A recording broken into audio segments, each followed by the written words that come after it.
queridos amigos del Centro de Estudios Espíritas Sin Fronteras. Como siempre, muy agradecida de estar aquí compartiendo con vosotros esta hora de charla en la que hoy pues haremos un breve recorrido por todo aquello que Allan Kardec expone en el capítulo 4 del cielo, el infierno o la justicia divina según el espiritismo.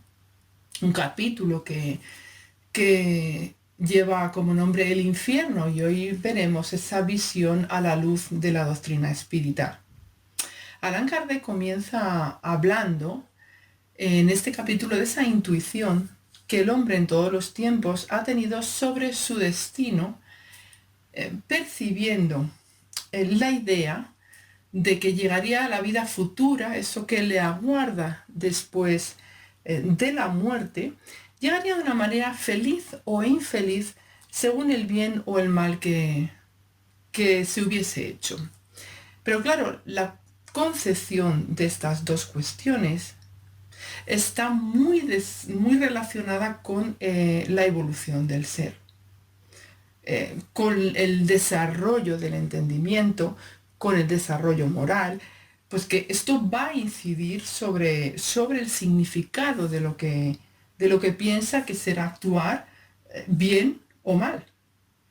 Estas penas y recompensas venideras tras la muerte van a estar entonces muy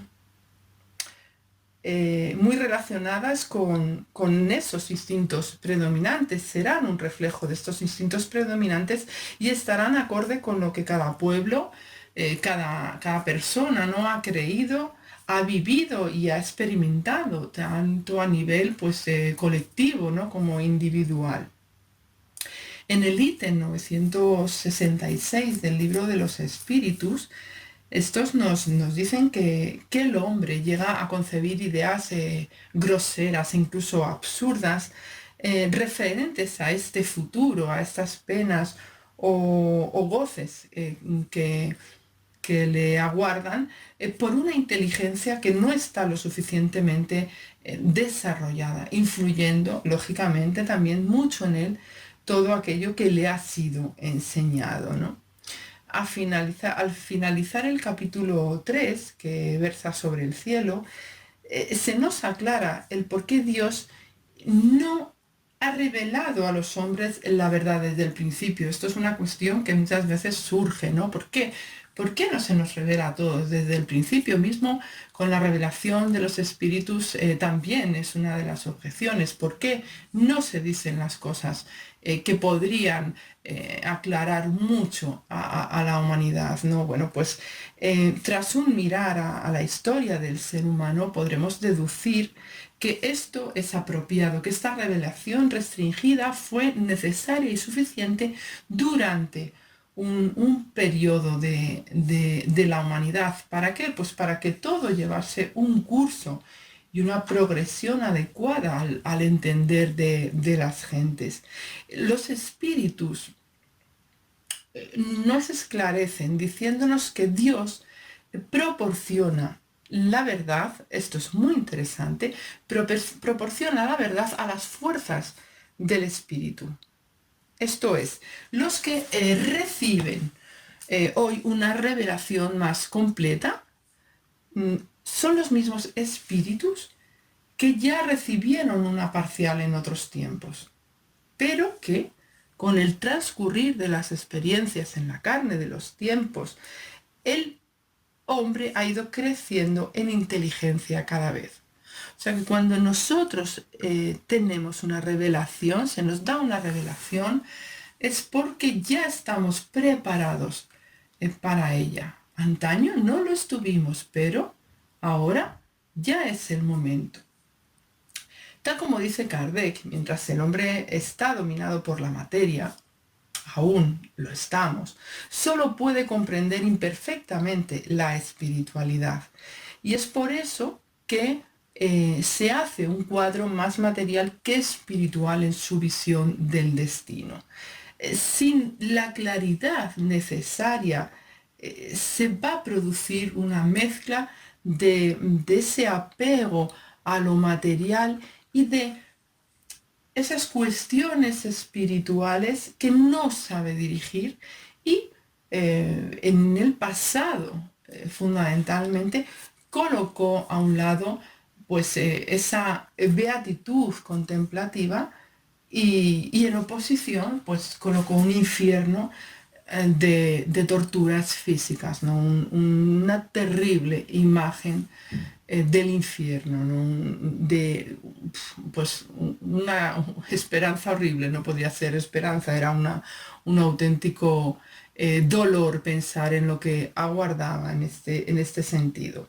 En la gran mayoría de las culturas encontramos estas representaciones, fundamentalmente en las de la antigüedad, pues siempre más cercanas a esas sensaciones de la materia, por no estar aún, evidentemente, desenvuelto el sentido que debería de hacer comprender el mundo y la realidad espiritual, la misma idea que se hacen de Dios y de sus atributos es la que tienen sobre la vida futura, pero bueno, pues ya sabemos que no se llega más que gradualmente a comprender las cosas espirituales. La semana pasada Salvador nos estuvo hablando muy bien sobre esto, sobre los atributos de Dios y el poder comprender, ¿no? El poder conocer a Dios a través de sus atributos, ¿no? En este capítulo que estamos tratando, Kardec lo que hace es mostrarnos esa visión del infierno, la visión pagana, y también habla de la visión cristiana. Para poner un ejemplo en lo relativo a cómo veían su destino los paganos, pues bueno, es verdad que tenemos mucha literatura y muchas informaciones, pero bueno, a mí se me ha ocurrido, pues por variar un poquito, pues se me ha ocurrido fijarme, ¿no? en un pueblo como era el pueblo vikingo, que la verdad es que, bueno, pues a mí me llama bastante la atención y ahora está lo hemos visto en la literatura, en el teatro y ahora pues lo vemos mucho en el cine, ¿no? Aunque realmente en los últimos estudios antropológicos se ha visto que hay mucho mito alrededor de este pueblo. Pero bueno, ellos eran conocidos era un pueblo guerrero por excelencia, conocidos por su bravura y también por una organización social muy interesante, pero están muy influenciados por sus creencias. En la misma representación de sus dioses vemos el pensamiento sobre la vida futura y su destino. Los vikingos creían, es por todos conocidos, que evidentemente creían en la vida después de la muerte y de hecho ellos esperaban morir según cuentan. Yo no soy una experta ni mucho menos lo que he podido leer, ¿no? Pero pues ellos creían en entrar en el Valhalla, ¿no? Que era donde les esperaba Odín, que el dios de los muertos en combate. Ellos muchos de estos guerreros que morían en la batalla eran recogidos por las valquirias, ¿no? Que eran deidades que estaban, les llevaban al Valhalla. Bueno, pues ellos consideraban que durante el día, ya en el Valhalla, luchaban y al anochecer, pues sus heridas se cerraban y eran recibidos por Odín para recibir un banquete muy copioso, ¿no?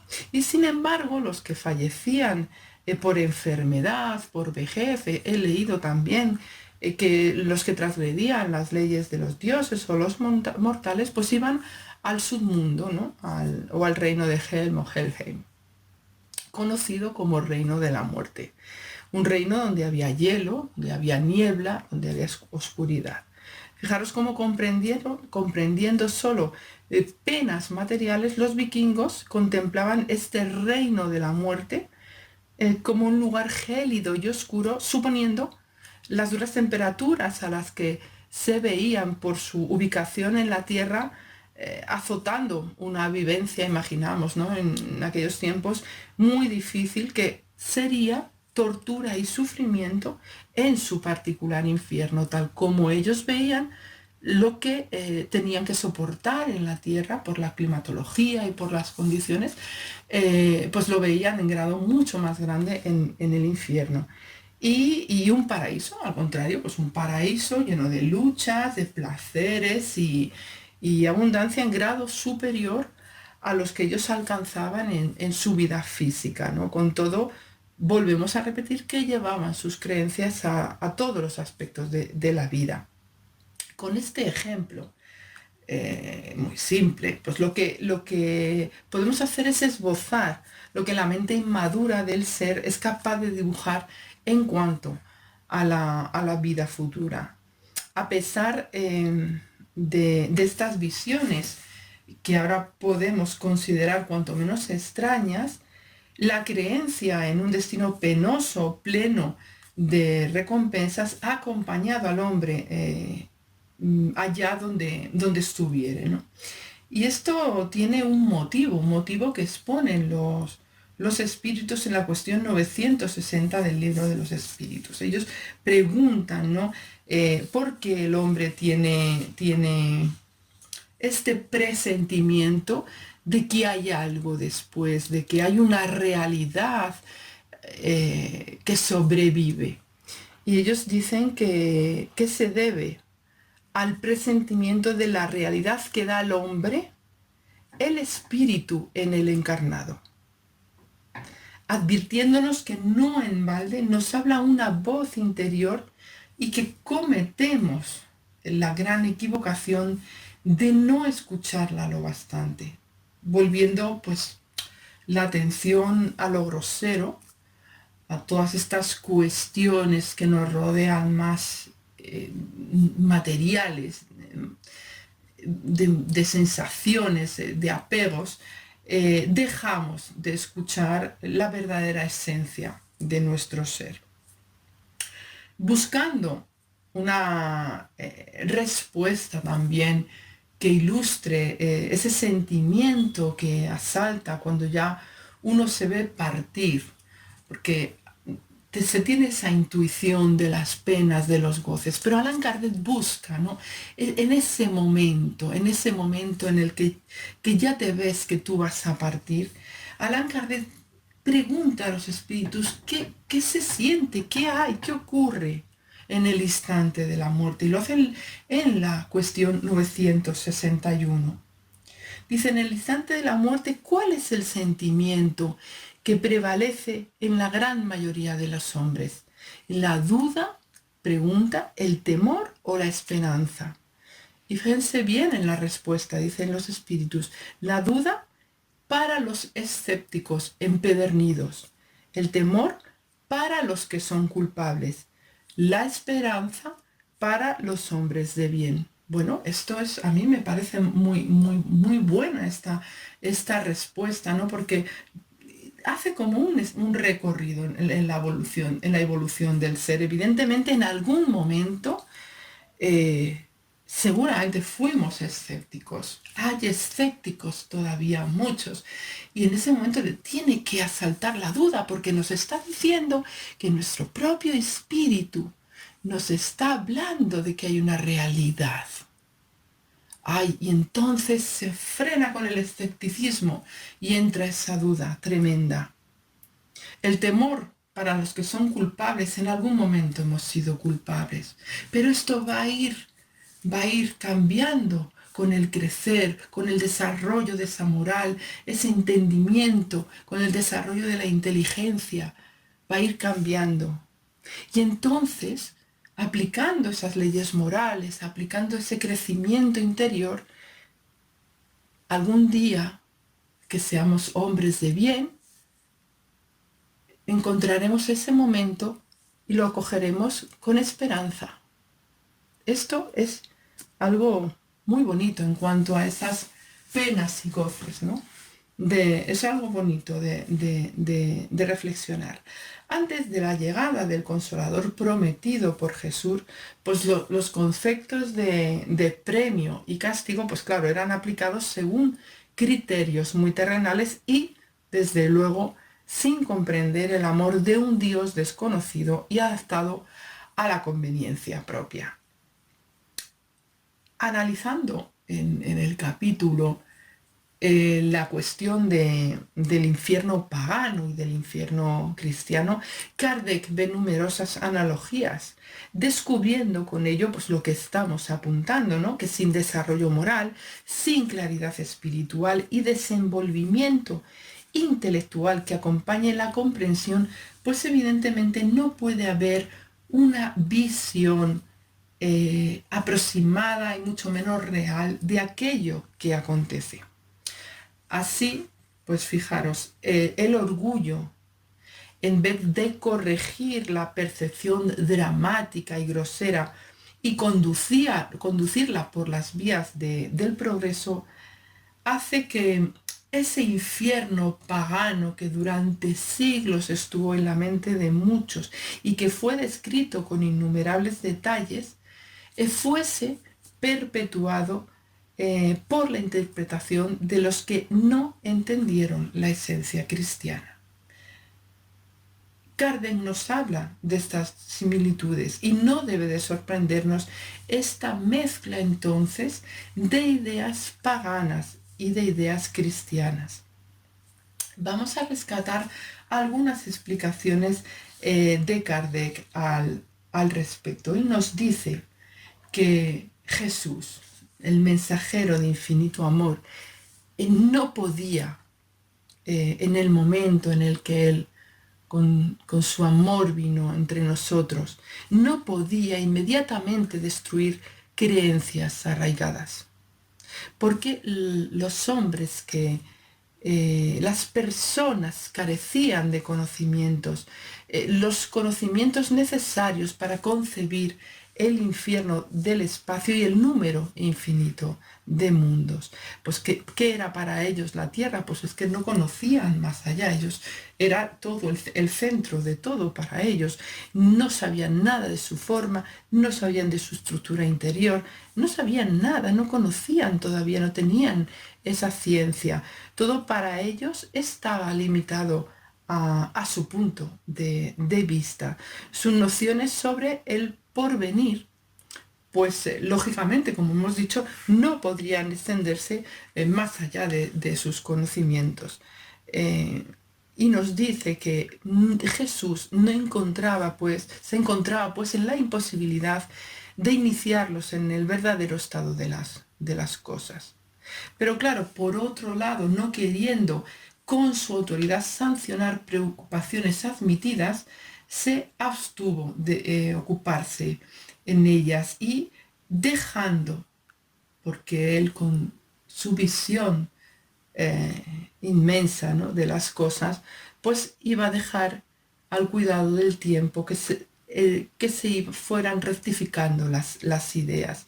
Él habló de la vida bienaventurada y de los castigos que iban a sufrir los culpables, lógicamente por esa ley que luego conocemos de causa y efecto, pero él hablaba de esos castigos, pero jamás en ninguna parte de sus enseñanzas se encuentra el cuadro de los suplicios corporales tan explícitos y que fueron hechos artículos de fe por la Iglesia después, ¿no?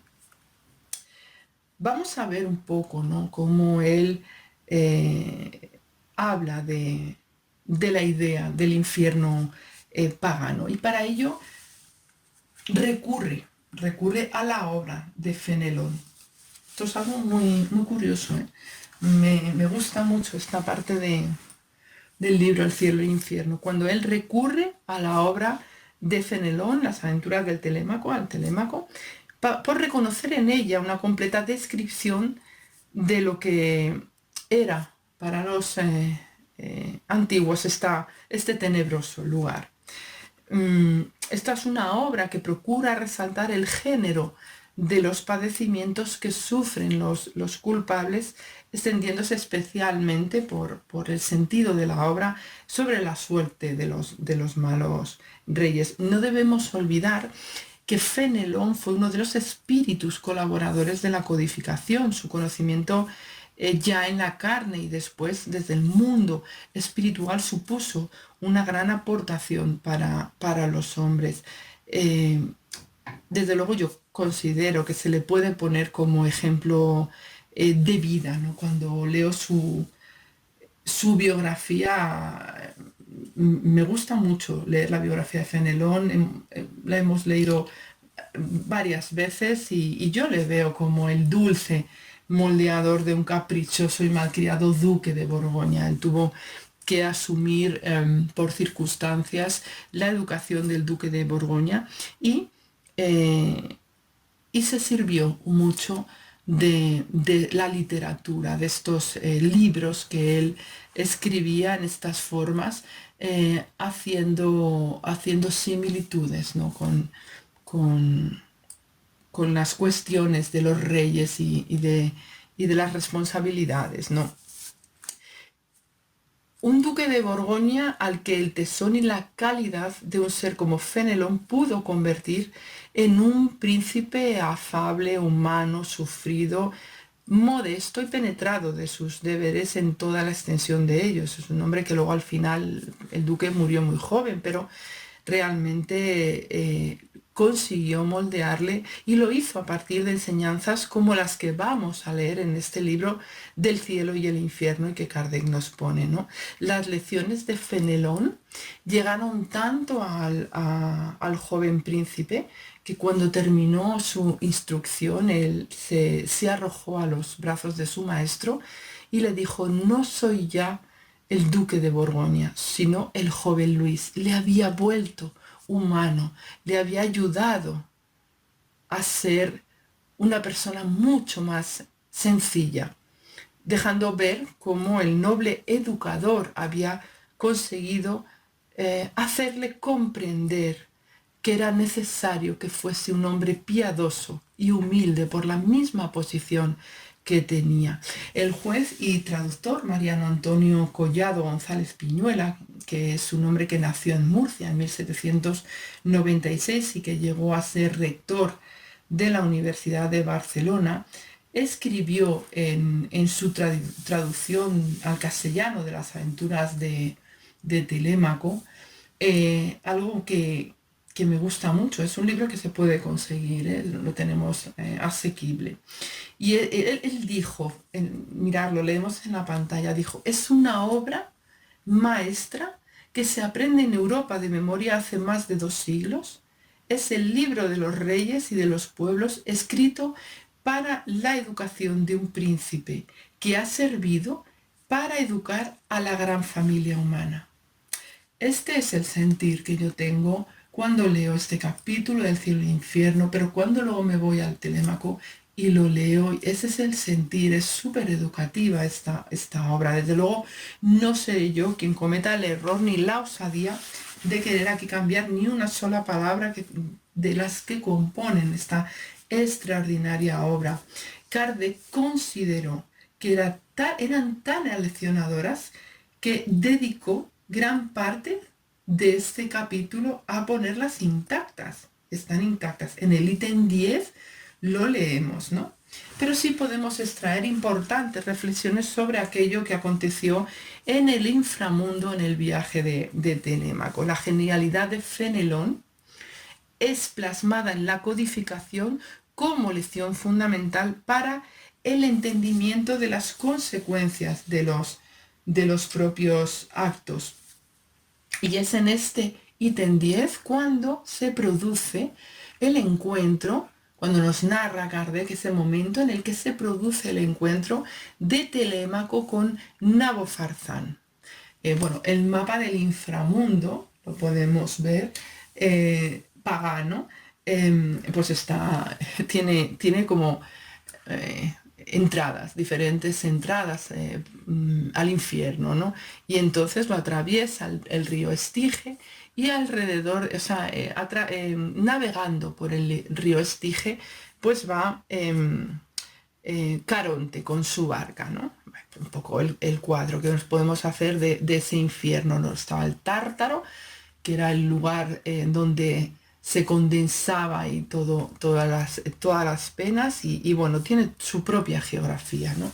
Bueno, pues Telémaco va navegando en la barca de Caronte y ve a Nabofarzán que está sufriendo muchísimo, ¿no?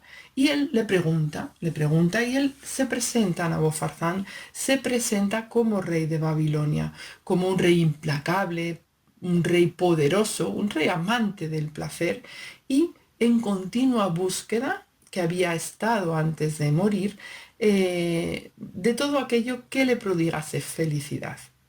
Sin embargo, con todo lo que tiene, él es engañado y es vil envenenado por una mujer amante, ¿no? Y ahora en este inframundo se ve olvidado por todos y está sufriendo terribles tratamientos. Entonces Telémaco le pregunta, eh, le dice, ¿fuiste, atención porque son muy interesantes, dice, ¿fuiste realmente feliz durante vuestro reinado? Claro, él habla de que es tan poderoso, que tiene tantos placeres, tal, le pregunta esto. ¿Sentiste esa paz, esa dulce paz, sin la cual el corazón se halla siempre oprimido y triste en medio de las delicias? A mí, vamos, yo en la definición de la paz que ofrece Telémaco, ese bálsamo para el corazón tranquilo cuyas realizaciones permiten ver la grandeza de las cosas más sencillas y que por el contrario, ignorado el deber, contraen, afligen e impiden disfrutar de las mayores y honestas delicias de la vida. Bueno, fijaros la dimensión de las preguntas, porque Nabofarzán, el poderoso rey, ni siquiera logra imaginar qué estado es ese. No se puede imaginar el estado que describe Telémaco, pese a todo lo que tuvo, porque pasó su vida agitando el corazón con continuos deseos, embriagándose con las pasiones por el temor a ver la realidad de su miseria íntima, presentando con este ejemplo eh, el acontecer de muchos en la tierra que viven, y lo podemos comprobar sin mucha dificultad, anestesiados en su vivencia diaria, para no realizar ese esfuerzo tan necesario en la reforma interior que permite la evolución del ser. Bueno, y fijaros, de tan lastimable entender se derivaron las actuaciones de aquellos que, lógicamente, había sido un rey y tenía esclavos. Y esos esclavos fueron obligados a descender con él y entregados a Caronte. Bueno, sobras a las que habían servido a Nabofarzán y que ahora ya no le temían. Ya se acabó, ahora ya no le temían y le tenían encadenado haciéndole las más crueles indignidades, viéndose aquí cómo los actos que se realizan con desprecio hacia nuestros hermanos se vuelven en numerosas ocasiones motivo de duras aflicciones. ¿Por qué cuando hemos sido despojados de la riqueza material, del poder, entre comillas, que nos da esa riqueza material, pues el ser se expone sin armadura ante los que hizo sufrir? Y aquí está una imagen muy esclarecedora de esto, con los esclavos de Nabofarzán. Bueno, pues ya continúa Telémaco su viaje y llega al humeante Tártaro y ve pues un cuadro también deplorable, a los que habían vivido en las más bajas condiciones procurando las riquezas por los fraudes, por las traiciones y por las crueldades. Esto estamos hablando de literatura de la antigüedad, ¿verdad? En fin. También pudo ver ingratos, mentirosos, aduladores del vicio, críticos malignos, que están realmente padeciendo en este tártaro. Y se encuentra con otro que, fijaros bien, no se le podía reprochar nada entre los hombres.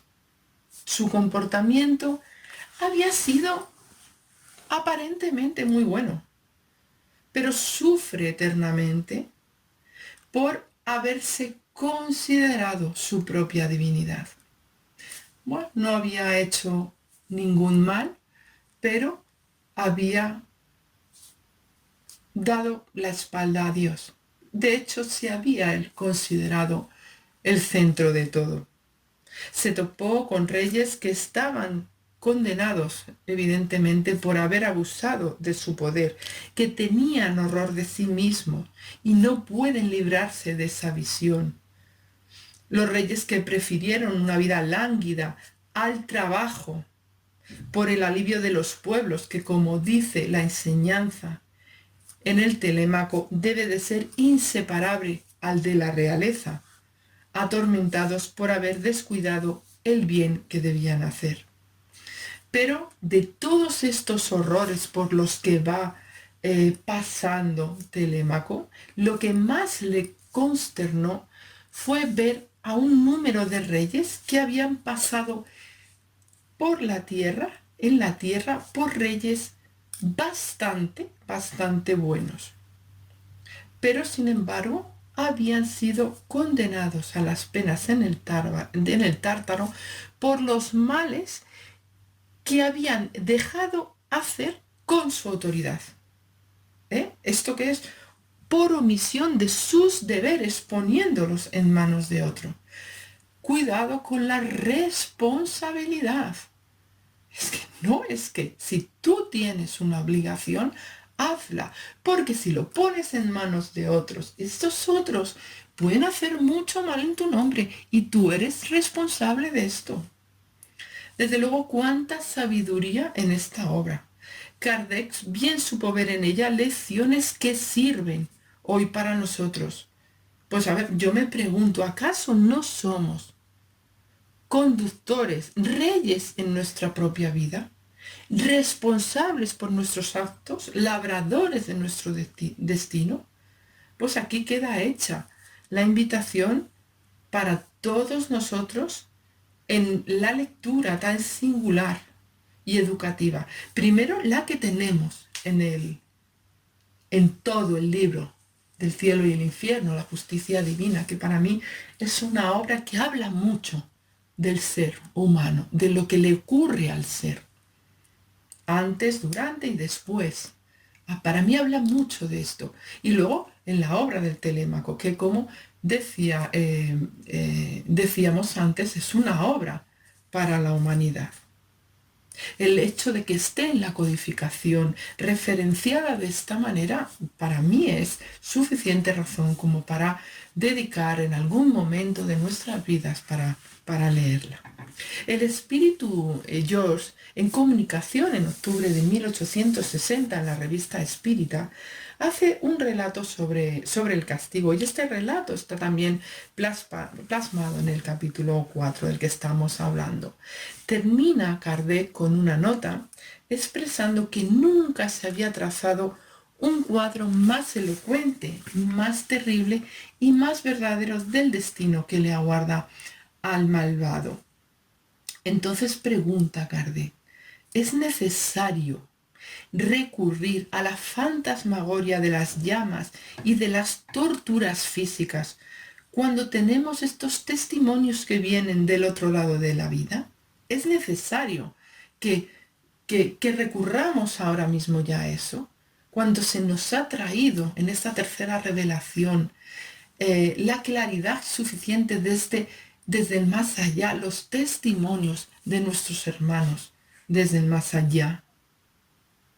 Esta comunicación llega mediante el medium Costel y nos ilustra el pesar que sufren aquellos que eligieron una actitud malévola, una actitud egoísta, inmediatamente después de la muerte, asaltándoles una duda cruel acerca de su destino presente y futuro, consecuencia de su ceguera y rebeldía ante la realidad del progreso que conduce al bien, atendiendo evidentemente a las leyes que rigen el universo. Vamos a ver otro ejemplo, Clara. Clara es un espíritu que sufre indeciblemente. Leemos también su caso en este libro. Según es escuchada por los miembros de la Sociedad Espírita de París, ella va progresando en sus comunicaciones bajo el consejo saludable de los que están encarnados y se ofrecen bondadosos a su auxilio tal como se ofrecían en la Sociedad de París. Habla la Sociedad Espírita de París, habla de aquello que leemos en el Telémaco con el rey de Babilonia. Al comienzo ella se queja de cómo aumenta su desgracia día a día, en la medida en la que el conocimiento de la eternidad se desvela ante ella roída por el incesante lamento del tiempo perdido. Ella suplica por la ayuda, exige, llega a exigir la ayuda, se pone brava en esa exigencia. Leyendo su caso se comprueba que ella no había transgredido la ley de los hombres, no había violado la ley de los hombres, pero sí lo hizo con la ley de Dios. ¿Por qué? Porque se apartó. Lo hizo desconociendo la caridad, que es la primera de sus virtudes. Poco a poco, con este tratamiento de las personas que se dedicaban a tal labor en la Sociedad de París, va vislumbrando que el error está en ella y no fuera de ella, llegando a la conclusión de que debe de cambiar por sí misma y no haciendo cambiar el exterior, que esto es una cosa que también ocurre mucho. Y llega a asimilar que cargamos en nosotros nuestro cielo y nuestro infierno, y entonces puede leer las faltas que reconoce grabadas en su conciencia. Y voy a poner aquí en la pantalla un mensaje que me parece muy importante, que nos deja clara. Ella dice: os hablaré de la diferencia notable que existe entre la moral divina y la moral humana. La moral divina acepta todo arrepentimiento y todas las faltas confesadas, mientras que la moral humana rechaza estas y admite sonriendo los pecados ocultos que, dice, son medio perdonados. En la una, la gracia del perdón; en la otra, la hipocresía. Elegid espíritus ávidos de la verdad. Bueno, pues esto es una gran lección realmente. ¿Y qué decir del cuadro del infierno cristiano que expone Kardec, para lo cual se vale de citas extraídas de la obra de Augusto Calet, también titulada El infierno? Bueno, resulta difícil a la razón siquiera explicar la concepción material del infierno recreada en tantas obras a lo largo de los siglos. Desde una visión que ahora comprendemos nada tiene que ver con el mensaje cristiano. Solamente tenemos que mirar en esta ilustración que pongo en la pantalla, ¿no?, del impacto que podía tener esto en el ser humano, estas creencias, ¿no? Esas imágenes que se hacían a través de narraciones, a través de, entre comillas, enseñanzas y bueno, en fin. En la exposición de estos extractos del libro de Calet son señalados puntos referentes al infierno cristiano que claramente la doctrina pudo aclarar con tanta propiedad. Faltaba evidentemente la luz del espiritismo para derramar luz sobre esto, que nos aclara que siendo todos creados simples e ignorantes, gozamos del libre albedrío para ejercer nuestras realizaciones, y aun teniendo el amparo todos, absolutamente todos, y la providencia divina, muchos gustan de permanecer anclados en el mal, que solo procede de los hombres. El mal procede de los hombres, hombres rebeldes ante un Dios que es todo amor. No podía faltar en este cuarto libro de la codificación un capítulo dedicado a los demonios. tema que queda tratado perfectamente desde la óptica espírita, que no es otra que la de la razón. Según la doctrina de la Iglesia, los demonios han sido creados buenos y han venido a ser malos por desobediencia. Son ángeles caídos, ¿verdad? Y fueron colocados por Dios en lo alto de la escala y han descendido por esta rebeldía, por este sublevación hacia Él, ¿no? Según el espiritismo, pues son espíritus imperfectos, pero que evidentemente se mejorarán. Están todavía en el primer peldaño, pero ascenderán como lo haremos todos los hijos de Dios, pues a ninguno podría dejar desamparado por su amor. Será pues el estudio del espiritismo el que disipe todas las dudas y abra las puertas a las verdades universales que fueron tergiversadas, manipuladas, mal comprendidas y todo lo que podamos decir. León Denis, en el libro Cristianismo y Espiritismo, nos narra un proceso, ¿no? Nos narra cómo con Pablo y después de él nuevas corrientes se formaron y surgieron doctrinas confusas en el seno de las comunidades cristianas. Sucesivamente, dice León Denis, la predestinación y la gracia, la divinidad de Cristo, la caída y la redención, la creencia en Satanás y en el infierno serían lanzadas en los espíritus, viniendo a alterar la pureza y la simplicidad de la enseñanza, de las enseñanzas del Hijo de María. Narra León Denis cómo fueron perseguidos como herejes los pensadores, los investigadores sinceros que se esforzaban por adquirir nuevamente las verdades perdidas, y realmente la historia tiene que reconocer esto. ¿Cuántos de nuestros hermanos lucharon para adquirir esto nuevamente, verdad? Para recuperarlo. Continúa diciendo, se hizo la noche cada vez más espesa sobre el mundo después de la disolución del Imperio Romano. La creencia en Satanás y en el infierno adquirió un lugar preponderante en la fe cristiana. En vez de la religión de amor predicada por Jesús, lo que prevaleció fue la religión del terror. Y realmente se pasó mucho tiempo en una oscuridad, en una gran oscuridad.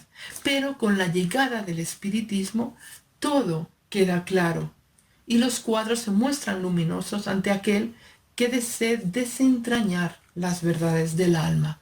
Esto era lo que estábamos esperando, esta luz, este consuelo que iba a venir. Ya no tienen razón de ser en el mundo las ideas de paraíso y de infierno eterno. Dice León Denis, no vemos en la inmensidad sino seres que persiguen su propia educación y se elevan mediante sus esfuerzos hasta el seno de la universal armonía. Cada uno creamos nuestra propia situación con nuestros actos, recogiendo las propias consecuencias, como nos explica Clara después de tantos diálogos que tiene que mantener para empezar a ver esto. Cuando la vida se entrega a las pasiones y permanece obviando, estéril para el bien, el ser lo que hace es rebajarse. Su situación se empequeñece. ¿Qué ocurre entonces? Que para lavar sus manchas deberá reencarnar en los mundos de dolores y purificarse mediante el sufrimiento. Cumplida esta purificación que solo le beneficia a él, que fundamentalmente a todos, pero le beneficia a él, su evolución vuelve a comenzar. Entonces el espiritismo que nos dice que no existen castigos eternos, pero se necesita una reparación proporcional a las faltas cometidas. No tenemos otro juez ni otro verdugo que nuestra conciencia. Nada mejor ha representado eh, por lo menos a mí me lo parece, estoy segura eh, de que es algo que comparte gran parte de la humanidad, ¿no? La visión humana del cielo o el infierno, como lo ha hecho el arte. Por ejemplo, fijaros, ¿no? Este cuadro, ¿no? Cómo representa las cuestiones humanas en referencia a esto. Y es en la revista Espírita de diciembre de 1860 donde podemos leer una extraordinaria respuesta del espiritual Alfred de Musset a la pregunta que se le hace sobre el arte espírita. Voy a aprovechar estas bellas respuestas para concluir con bonitas pinceladas la visión de la doctrina espírita al respecto del infierno, asunto de esta conferencia de hoy. Y dicen, la pintura, la escultura, la arquitectura, la poesía se ha inspirado a su turno en las ideas paganas y cristianas. Y preguntan, Alfred, ¿podréis decirnos si después del arte pagano y del arte cristiano habrá un día el arte espírita? Bueno, pues vamos a ver en imágenes algunas de estas respuestas. Dicen, el arte pagano es la oruga. El arte cristiano es la crisálida, pero el arte espírita será la mariposa. El espiritismo se apoya esencialmente en el cristianismo. No viene a reemplazarlo, lo completa y lo reviste con una túnica brillante. Qué bonito, ¿verdad? El arte cristiano tuvo que inspirarse principalmente en las terribles pruebas de los mártires y revertir la severidad de su origen paterno. El arte espírita, representado por la mariposa, se inspirará en los vaporosos y espléndidos cuadros de la existencia futura revelada. Y esto es importante ahora porque viene muy acorde con lo que hemos estado hablando. Dice Alfred de Musset, el espiritismo es percibido enteramente en la teogonía pagana y la mitología no es otra cosa sino el cuadro de la vida espírita poetizada por la alegoría. ¿Quién no reconocería el mundo de Júpiter en los campos elíseos con sus habitantes de cuerpos etéreos? ¿Y quién no reconocería los mundos inferiores en el Tártaro y las almas errantes en los manes? El espiritismo nos muestra el futuro con una luz que está más a nuestro alcance.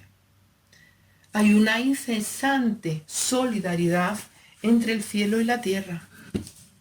¿Y qué ocurre ahora cuando ya tenemos el espiritismo con todas sus explicaciones? Pues que la beatitud, esa que decíamos antes, ya no es una contemplación perpetua, y sí una constante actividad hacia el bien.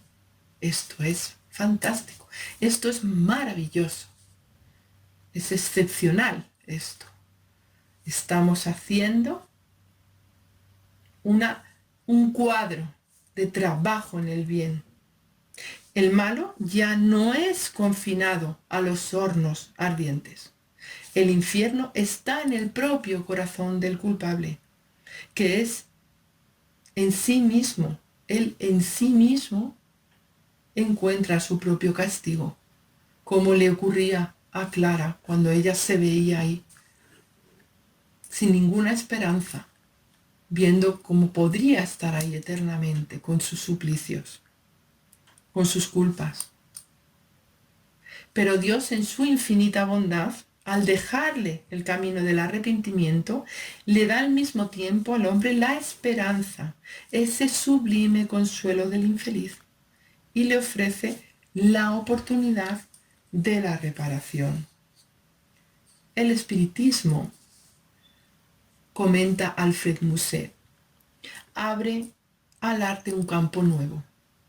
Cuando el artista trabaje con convicción, extraerá en esa fuente las más sublimes inspiraciones. entonces hará obras espíritas preciosas. Y me pregunto yo hoy aquí en esta conferencia, ¿por qué no hacerlo ya? ¿Por qué no ser artistas en esta bella oportunidad que tenemos? ¿Por qué no hacer de nuestra vida una verdadera obra de arte espírita? Veréis, hay aún gente que cree en el infierno de los pesares eternos. Cuando yo estuve preparando esta conferencia, estuve hablando con personas de diferentes creencias, de diferentes ideas sobre este asunto del infierno, y me encontré con personas que realmente creían en estos cuadros aún del infierno. También me encontré con personas que no creen que haya nada esperándoles, creen en la nada. Y para mí la nada es la antesala de angustia, sin dudarlo, evidentemente. Y hay otros, queridos hermanos, muchos más de los que pensamos, que si hablamos con ellos y les preguntamos, ¿qué es para ti el infierno?, nos dicen que el infierno es su vida, la vida que están viviendo. Y esto, amigos, a mí me hace pensar mucho. Pensar en la gran luz que ha llegado a nosotros con el espiritismo. Hemos permitido que entrara y ha dado claridad a nuestras vidas. Pudimos estar prestos para la revelación antaño. No estábamos preparados, pero ahora sí. Hemos aprendido que fuera de la caridad no hay salvación. Y hemos aprendido a llevar a los demás el consuelo del espiritismo. Y esto sabemos que es hacer caridad. Hace un tiempo Carlos ofreció una conferencia sobre la sal de la tierra y la recordé al hacer este trabajo. ¿Por qué no ser nosotros esa sal de la que nos habló? ¿Por qué no llevar sabor a la vida de los que creen vivir en el infierno y angustiados, sin consuelo?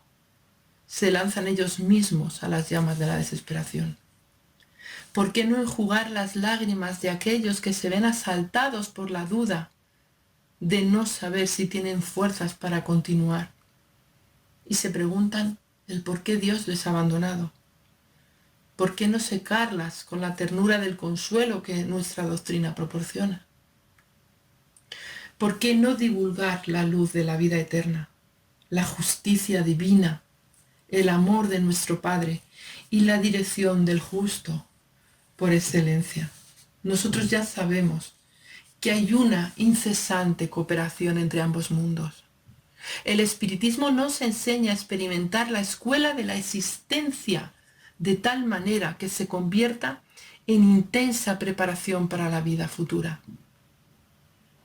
Los testimonios desde la vida espiritual son grandes lecciones para nuestro entender y por ello adquirimos una gran responsabilidad en la creación de una vida futura mejor. Y tenemos esa gran responsabilidad ante el prójimo.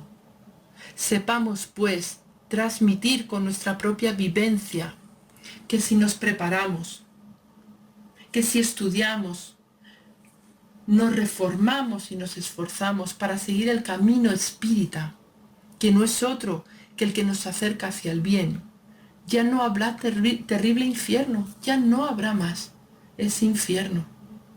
Estaremos viviendo conscientemente la realidad de la vida eterna en esta existencia y seremos capaces de crear con nuestros hechos preciosas obras espíritas, aquellas que se convertirán en realizaciones narradas en los libros del progreso, bajo la amorosa y serena mirada de nuestro Maestro Jesús. Así pues, vamos a coger el pincel y vamos a hacer esta obra espírita, que nuestras vidas sean la luz para todos nuestros hermanos y que luzca en nosotros, en nuestro interior, para contribuir a que los goces futuros sean vistos desde la esperanza y desde el amor hacia Dios nuestro Padre. Muchas gracias por todo, queridos hermanos.